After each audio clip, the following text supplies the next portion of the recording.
Hello, I'm Tara Brabazon and I'm the Dean of Graduate Research at Flinders University, and welcome to beautiful Cairns. I'm in Cairns to be part of the Australian Council for Graduate Research, and the ACGR is held twice a year.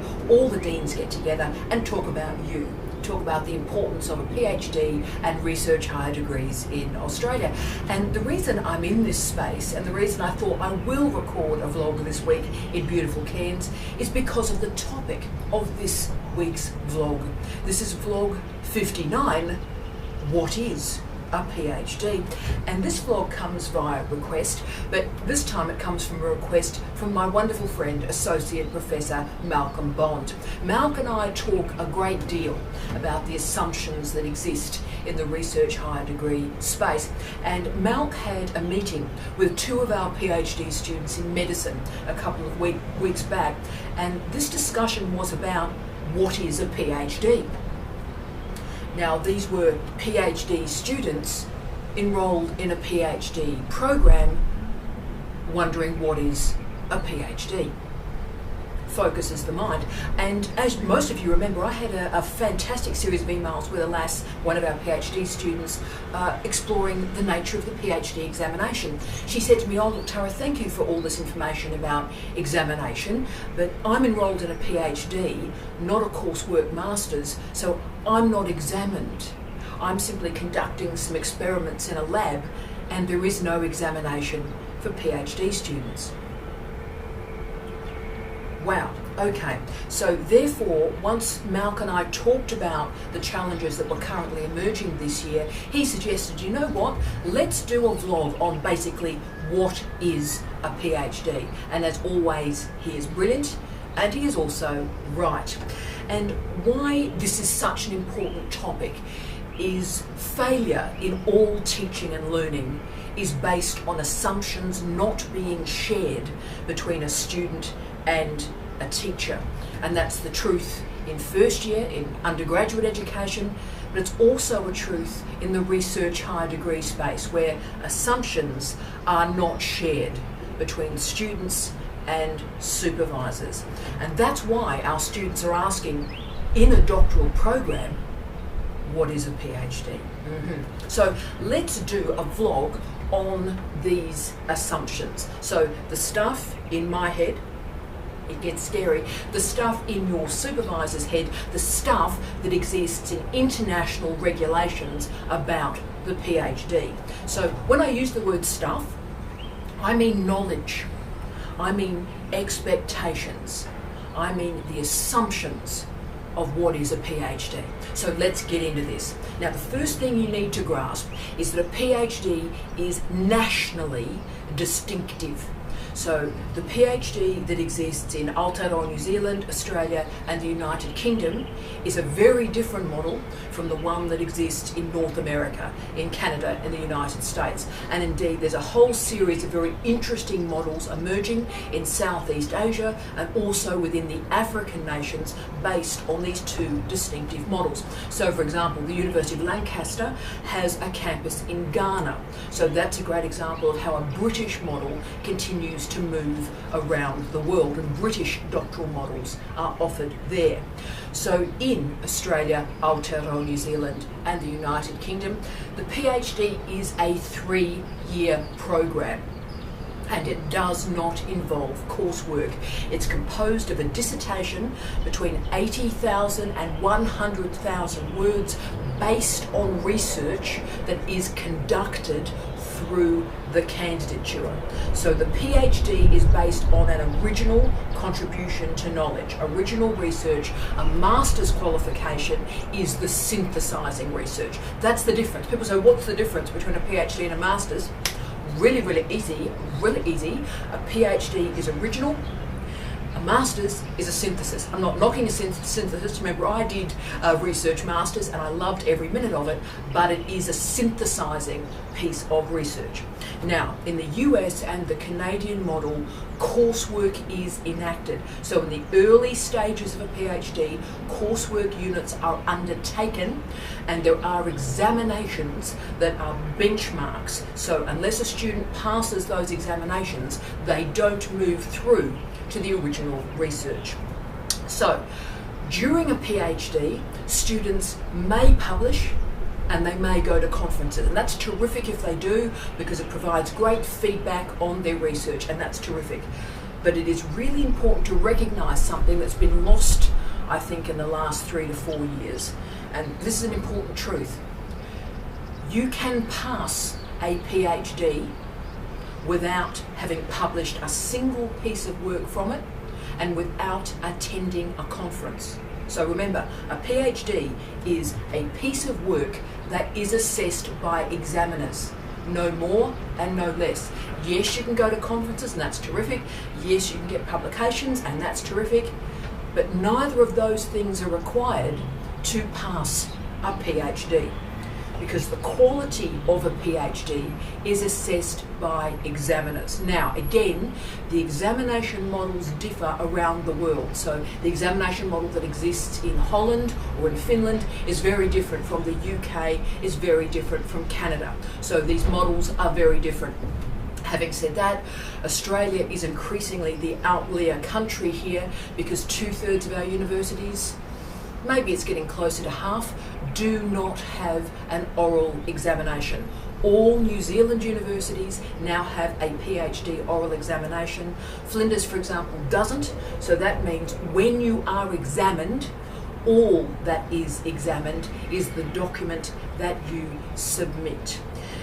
The other characteristic of a PhD is that it is guided research. So we talk a lot, and this is really interesting, that the PhD is independent research. Actually, it's guided research. That's why you have a supervisor. And remember, supervision. We know some stuff, so we have supervision over your project. You are guided through the project with regular meetings and with feedback from your supervisor. Once the candidature's over, that's when you're doing independent research. So I've written, 17 books, 200 plus refereed articles and book chapters. That's independent research. No one supervised me. So it is guided research. Another important point. There are many modes of doctorate. I'm using mode correctly there, okay? We've got the traditional PhD that is between 80 and 100,000 words. There's the practice-led, creative-led PhD, composed of an artifact and an exegesis. The exegesis is about 40,000 words in length, and objects, analog or digital objects, are submitted with the PhD. You have a PhD by prior publication, rare mode of enrolment, where someone has an entire academic career, lots of articles, books and stuff, and they enroll for 6 months, write an intro, write an outro, and submit the publications. And all the publications have been written before the enrolment takes place. Okay. Then there's the PhD by publication. That's publication during the candidature. Flinders doesn't have the regs for that, and it is a very controversial, internationally controversial mode of doing a PhD. So it's a challenging space around the PhD by publication for a lot of reasons. Then there's the professional doctorate. These are, even in an Australian system, often 4 years in length.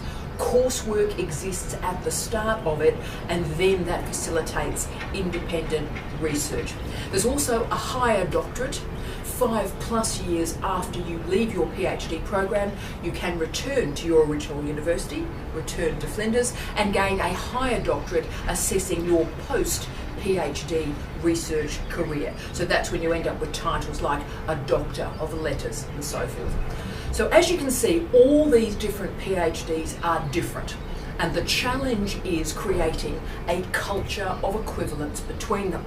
One of the reasons I took this job as Dean and didn't return to Europe, I actually stayed in Australia to do this work with you guys, is I love the intellectual puzzle and the challenge of trying to keep the standards high through the different modes of PhD. So it's very difficult to create that parity of expectation and that parity of quality. Very hard, and we fail a lot of the time. But I think I love the challenge of doing that.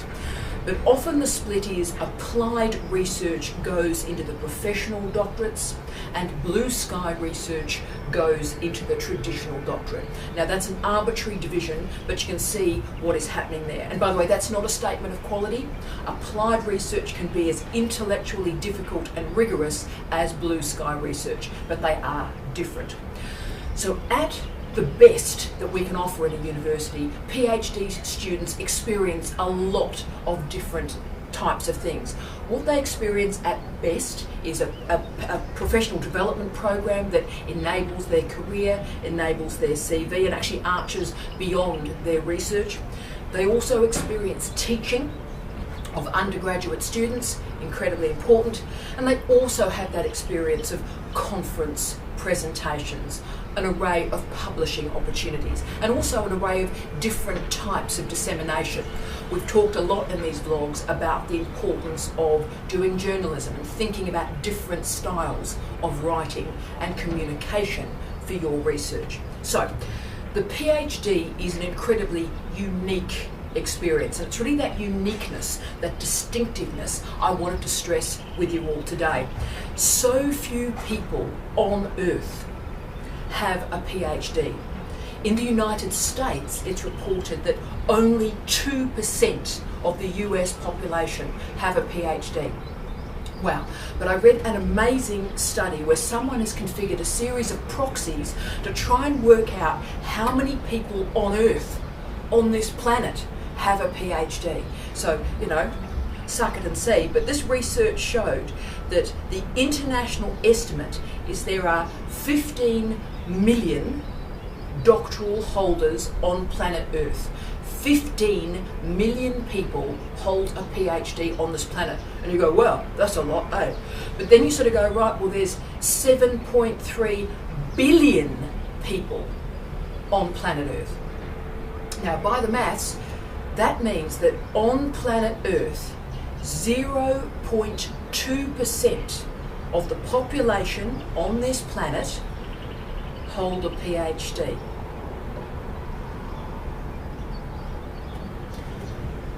So this is huge. This is special. This is extraordinary.